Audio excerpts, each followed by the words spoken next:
In this chapter, we're going to be covering mood disorders and suicide. Although suicide is found frequently in mood disorders, you'll discover that it's also found in many other disorders as well. Every shift in mood is not a mood disorder. We all experience down times and times when we feel more energetic, but sometimes those become more extreme, and we have what might be called depressive disorders or bipolar disorders, which is characterized by periods of manic energy. We'll talk about both of those as well as suicide within this chapter. Initially, we're going to be focusing on depression and depressive disorders. Later, we'll talk about bipolar disorders. It's a bit confusing because a number of terms have been used over the decades to describe depressive disorders, including the term depressive disorders or depression, affective disorders, affect being a synonym for mood, and depressive neuroses, which comes from Freud's conceptualization that underlying the depression is a lot of anxiety. The symptoms that we're going to be focusing on for diagnosis include depression, which I'll define shortly, and mania, which I'll also define. The mood states or episodes that are a part of the diagnostic process include a major depressive episode, a manic episode, and a hypomanic episode. Again, I'll define each. The DSM recognizes a large number of depressive and bipolar disorders. They are listed here. We're going to be covering all of these within this chapter. So let's start with major depressive disorder, which is the most common of the mood disorders. It is characterized by major depressive episodes. These are extreme levels of depression, not the ups and downs that you and I experience as part of everyday life. They must last a minimum of 2 weeks to qualify, and often they last several months. They also tend to reoccur. This is a cyclical disorder. If you are diagnosed with major depression, the odds are very good that you will have other major depressive episodes in the future. On average, a typical major depressive episode will last 4 to 9 months, averaging probably about 6 months, and it will go away on its own with or without treatment. The advantage of treatment is that it'll often shorten the episode and make it a little less severe. At one level, we all know what it feels like to be depressed because, well, we have periods, usually mild, of depression. But in fact, depression is a very complex construct, includes many different symptoms. And I want to talk about all of them so that you got a good impression of what depression includes. Let's start with cognitive symptoms. Cognitive symptoms are symptoms that are based on the way we think and feel. So if you're depressed, you're going to have great difficulty concentrating, which means you're not going to be able to do your work very effectively. You will also feel worthless and extremely guilty.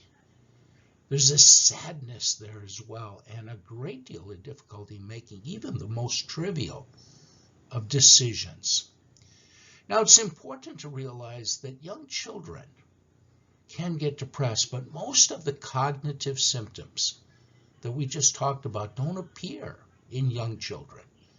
They just feel bad, and they just can't do anything. They don't have the cognitive development, for example, to feel worthless, because they don't have the concept yet of what is being worthy. There are also physical symptoms. Sleep disturbance, as you're going to learn, is very important in major depressive disorders. It's usually the first symptom that appears when an episode is starting, and usually also the last to normalize. There can be relatively large weight gain or loss because of the effect on eating, enormous fatigue, and either psychomotor agitation or retardation. With psychomotor agitation, you just simply can't sit still. You want to crawl out of your skin.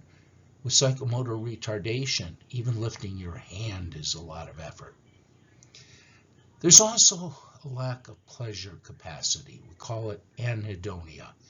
Now you may remember we already talked about anhedonia. It was a characteristic of schizophrenia.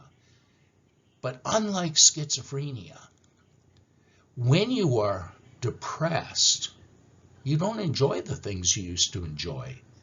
But as soon as the depression lifts, you get enjoyment again. In contrast, in schizophrenia, the anhedonia tends to be trait-like. It exists regardless of the level of symptoms that you have at the time. In addition to the major depressive disorder, there is something now called persistent depressive disorder. We know it by a term that's been used for decades called dysthymia, but the new term persistent depressive disorder is actually more descriptive because that's exactly what it is. The symptoms are milder, but far more chronic than in major depressive disorders. It has to last a minimum of 2+ years, and it often lasts for decades.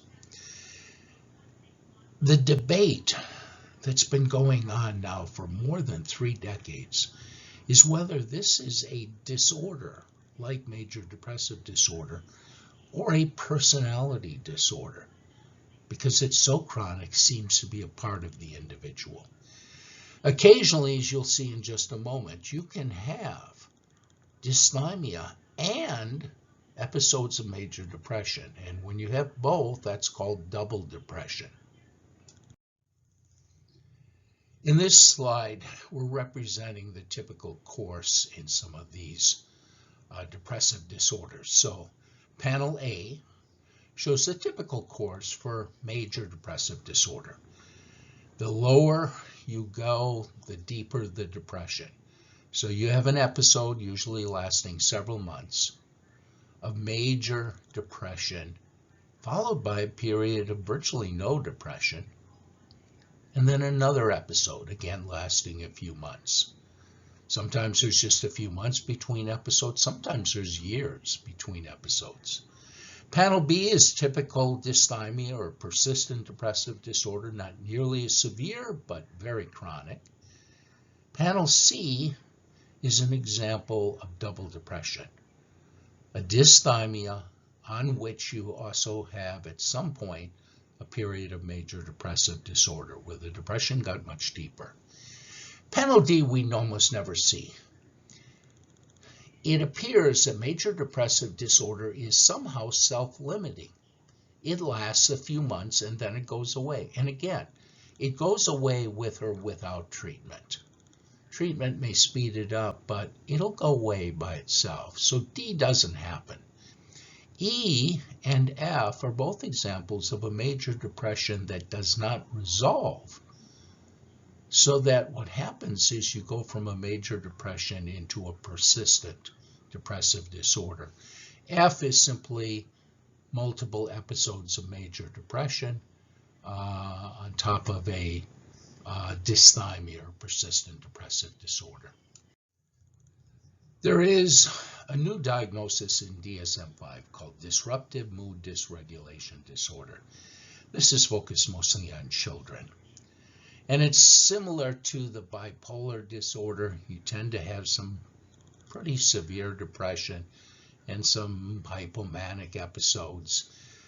The reason for this diagnosis is there's reason to suspect that this pattern in children may not be related to the similar pattern found in adults. So we have a separate diagnosis. As a result, when children show this pattern, instead of giving them the diagnosis of bipolar disorder, they get the diagnosis of disruptive mood dysregulation disorder. Premenstrual dysphoric disorder is new in DSM-5, but it's not a new disorder. It's been recognized and written about for decades, at least 7 decades. It's a very real disorder that affects women, and only women, because we are talking about premenstrual, typically a few days before their period, into their period. On average, it lasts 3 to 5 days. It is a severe depression, every bit as severe as major depressive disorder, but it only lasts for a few days, and its timing is very precise in the sense that it does seem to be linked to the menstrual period. Now that we've recognized it, we can have insurance companies pay for any necessary treatment during the episode, although frankly, as you'll learn later, the treatments that are available, like medications, are not particularly effective for a disorder of this type. To round out the picture, the DSM recognizes disorders, depressive in nature, that are the result either of medications that you might be taking, legal or illegal, or the result of another medical condition. You may not realize this, but over a third of all medications, both over-the-counter and prescription, have depression as a potential side effect. So when someone comes in for treatment and shows a severe depression, the first thing the doctor will look for is the medications that the person is taking, because it may very well be that the depression is secondary to the medication. Now, based on what I've told you so far, you got the impression that what we're talking about with depression is a matter of severity and chronicity. But in fact, each depression is different.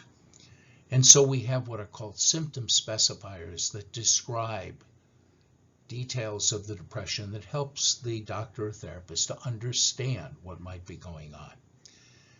For example, some people, but not all, with depression will oversleep, sometimes sleeping as much as 15 or 16 hours a day. And some will overeat, but not all. So we specify those things. A very small number show the kind of catatonic symptoms that we talked about when we talked about schizophrenia. If they're present, they're always noted in the diagnosis. One interesting variant of depression is now called peripartum onset. It used to be called postpartum depression. The depression here follows a recent birth and seems to be a result of the pregnancy and birth. Now, it's not called peripartum because occasionally it happens just before the birth rather than afterwards. There's a lot of debate about this. I read the data this way. The rate of depression during the time that the woman is carrying a child in the first year after the child is the same as the rate of major depression at any other time in life.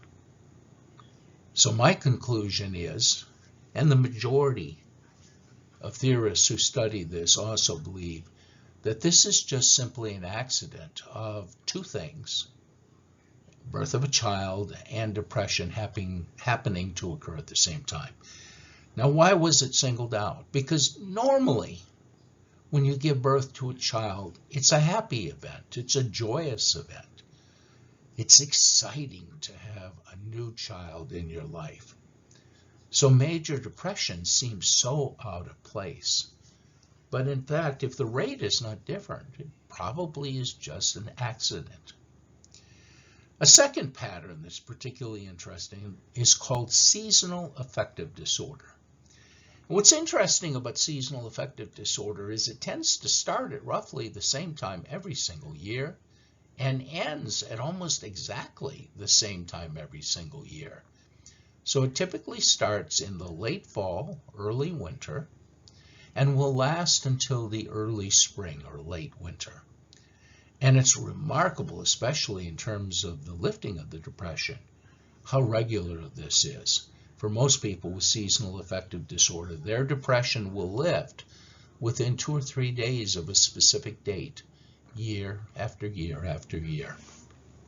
We'll talk more about this when we talk about treatment. When we talked about schizophrenia, you learned that most cases develop very early in life. And that's very rare to have schizophrenia develop after the age of 30. It's a very different pattern for major depression. The average age of first onset, that is the first episode of major depression, is around 30. But sometimes the first episode will be at 40 or even 50. And sometimes it'll be in the teens. I should point out there is some evidence that major depression, although still relatively rare in teens, is much more common than it once was. Early onset for dysthymia, the persistent depressive disorder, is a very bad prognostic sign. If that develops in the late teens, early 20s, the odds are very good that the person will spend most of their life in this persistent depressive state. Okay, we've described depressive disorders. What do we know about the factors that influence them? Let's start with genetics. We know that depression runs in families. But you may remember from our discussion in the chapter on schizophrenia that things can run in families either because of genes or because of family environment. But twin studies separate the two. And twin studies tell us that indeed genes contribute to major depressive disorder and to dysthymia. Although the contribution to bipolar disorder, which we'll be talking about later in this chapter, is much, much stronger than for major depression. The heritability, that is the contribution of the genes, seems to be stronger, in fact, much stronger in females than in males, which may account for the fact that females are twice as likely to suffer from major depression as males. We also know that depression and anxiety tend to co-occur. Now, by anxiety, I do not necessarily mean anxiety disorders. I just simply mean a high level of anxiety. It appears that this overlap is due to a shared genetic vulnerability. There are genes that seem to influence both depressive affect and anxiety. You may remember one of the earlier terms for depressive disorders, what we now call major depression, was depressive neuroses, recognizing that depression and anxiety often co-occurred. We also know quite a bit about the biochemical influences. You probably are not surprised at this point in the course to realize that when we're talking biochemical influences, we're almost always talking about neurotransmitters, chemicals in the brain that transmit signals from one neuron to the next. There are 3 neurotransmitters that are implicated, 2 strongly and 1 more weakly. Serotonin and norepinephrine are heavily implicated, and there is a ton of research that shows that they are not properly regulated in individuals who have depression. Now, that does not necessarily mean that they're the cause of depression. It is possible that they are an effect of some other process. It's unfortunate that people who are not well trained often say, well, depression is a chemical disorder, chemical disruption in the brain. There is a chemical disruption. Whether it's the cause, well, that's not clear. Dopamine is also affected, but interestingly, not nearly as much. And that's surprising because anhedonia is sort of the hallmark of depression. When you're depressed, you don't enjoy things. You don't enjoy things that you loved before. The pleasure center of the brain uses almost exclusively dopamine. So you would guess that dopamine would be heavily involved. It's involved. but the evidence for it is much weaker than for serotonin or norepinephrine. I mentioned earlier that medications can cause depression as a side effect. They do that largely because they influence these neurotransmitters. We know quite a bit about the brain circuitry of depression as well. The prefrontal cortex is involved, more precisely the left prefrontal cortex, so left side of the brain forward up here. The prefrontal cortex and frontal cortex in general are referred to as the executive center of the brain. It's usually what organizes our behavior. The amygdala, normally involved in anxiety, and the hippocampus, typically involved in memory consolidation, memory recall, and it's the off switch, you may remember, for the HPA axis. Those are also involved. The HPA axis, to refresh your memory, is part of our stress response. And the hippocampus is the off switch for it. So when the hippocampus is disrupted, you're going to feel more stress. And stress is very much a part of depression, often an overlooked part. Now let's talk a bit about the laterality effects. We know that it's the left prefrontal cortex, not the right prefrontal cortex, that's involved. The left prefrontal cortex is less active when an individual is depressed than when that same individual is not depressed. It's also less active in individuals who are depressed compared to individuals who are not depressed. Now that laterality is seen in other respects.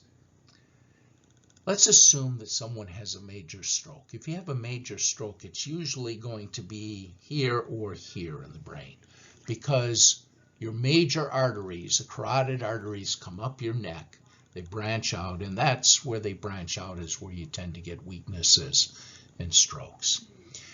If you get a stroke on the left side of the brain, the right side of your body is going to be partially or maybe even completely paralyzed. You're going to lose feeling, and you're probably not going to be able to speak because speech is in the left frontal cortex. And you're going to get depressed. And you're probably saying to yourself, of course you got depressed. You had a stroke. Half your body is paralyzed. You can't talk. You can't work. You're wondering whether you're going to survive. So it may very well be that the depression has nothing more to do with where the stroke is than the fact that you had one. Except if you have that same stroke on the other side of the body, on the right prefrontal cerebral cortex. You're going to be paralyzed and loss of feeling. You'll be able to talk, but you're still paralyzed. You still had a stroke. You're still at risk for other strokes. You'd think that that's enough to be depressed. But in fact, you typically not only are not depressed, you often feel kind of good, almost giddy in some way. This side of the brain seems to be involved in the opposite of depression, the manic or hypomanic states that we'll talk about a little later. So when this is deactivated because of a stroke, you tend to see those kinds of mood fluctuations. When this side is deactivated, you tend to, even if it's because of a physical thing like a stroke, you tend to see the depression. I mentioned earlier that sleep disturbance is common in mood disorders. Often it is one of the first symptoms that you see when you have a major depressive episode coming on, and often the last symptom to fully regulate. In depression, you tend to sleep too much, sometimes much too much. In mania, it's just the opposite. You tend not to sleep at all. But in depression, it isn't just the amount of sleep. It's the nature of the sleep. In depression, you tend to have much more REM sleep when you're dreaming. And some people have speculated that the REM sleep is part of a treatment mechanism built into the body. You have more REM sleep at the expense of the deep sleep.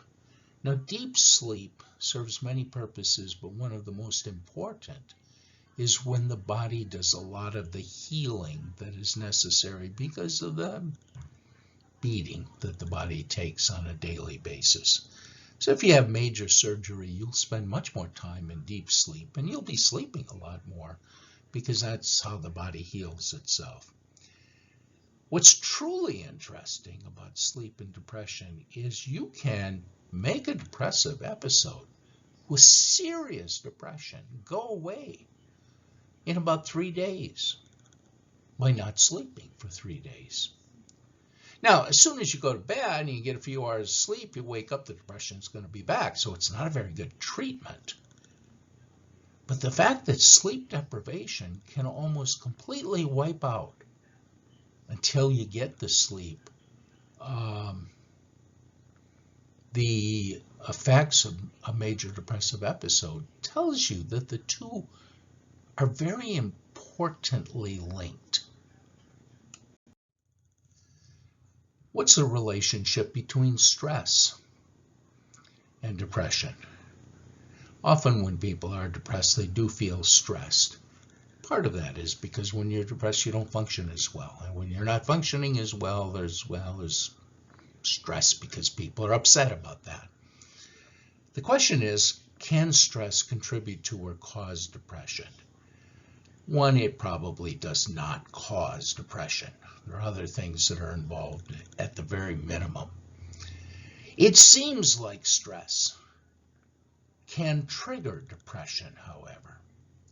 Although our early research on it proved to be very hard to establish what seemed to everyone to be obvious. When we would measure the number of stressful events, we found that it was unrelated to the onset of depression. But people suggest, it isn't the number of depressive events, stressful events, that triggers depression. It's how much they stress you out. So instead of measuring the events, we asked people how stressed they felt. And again, there was no relationship to depression. It turns out that it is the number of stressful events and the stress. And in order to be able to measure that, you have to measure the events and the details that give meaning to the events. Let me give you an example.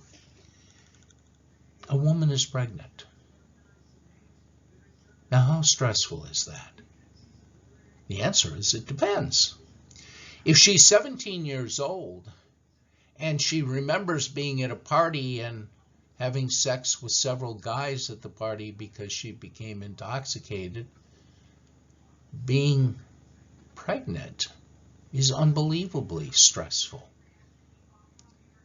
If she's 27, been married for 5 years, has a strong relationship, she and her husband have talked about having kids but decided to wait until they felt emotionally and financially ready, she might be joyous. It's not particularly stressful at all because it's what they wanted. When you measure stress that way, there is a moderate relationship between level of stress and onset of major depression. I want to point out one thing, though, about stress. Stress we tend to think of as something out there. It happens to us. We lose our job, for example. But stress is a more complicated thing than that. The same event out there can have massive impact on some people because of their genetic heritage, and a relatively mild impact on other people because of their genetic heritage.